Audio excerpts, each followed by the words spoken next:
We want to find the zeros of these functions, so let's start with the h function.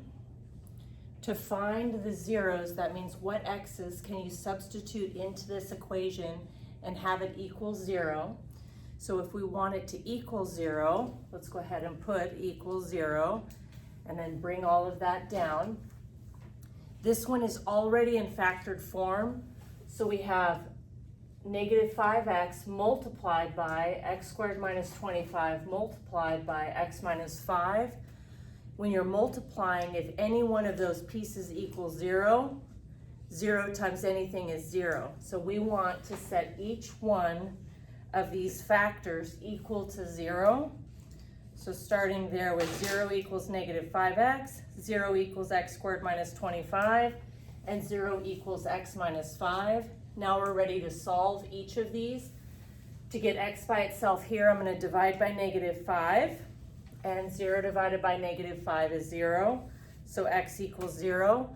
Let's just take a second to check, like, why is that working?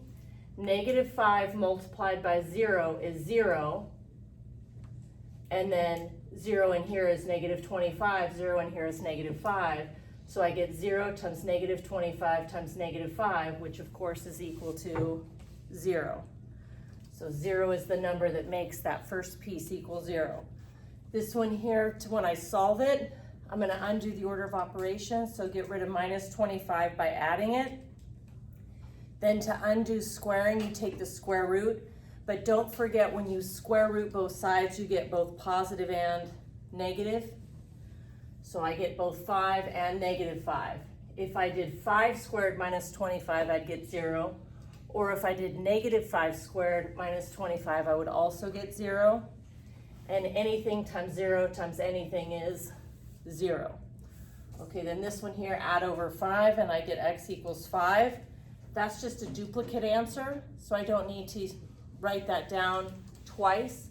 So my real zeros are going to be negative 5, just going to put them in order, 0, and positive 5. And these are the x's that make my equation equal to 0. Okay, this one is a little bit straightforward. Let's do one that has a couple catches in it. So in this one, we follow that same pattern. I'm going to go ahead and set everything equal to 0. And then let's go ahead and expand what we have. We have 3 times x plus 7, but x plus 7 is squared, so I have times x plus 7 times x squared minus 36 multiplied by x minus 7. Okay, following that next step, I want to set each piece equal to 0. If you set the 3 equal to 0, that's nonsense. That 0 is not 3, so that doesn't lead to any numbers that make the original equal 0. So that little equation doesn't have any solution. The next one, x plus 7 equals 0.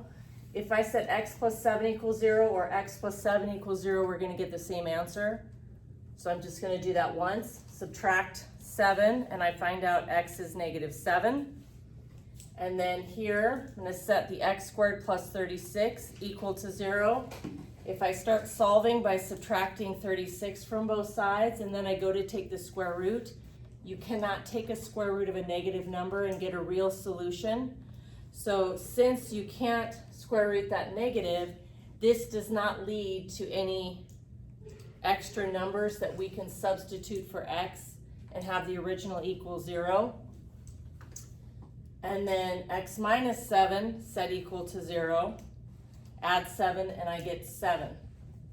So from all of these pieces, the only real zeros that come out of it, are negative 7 and positive 7.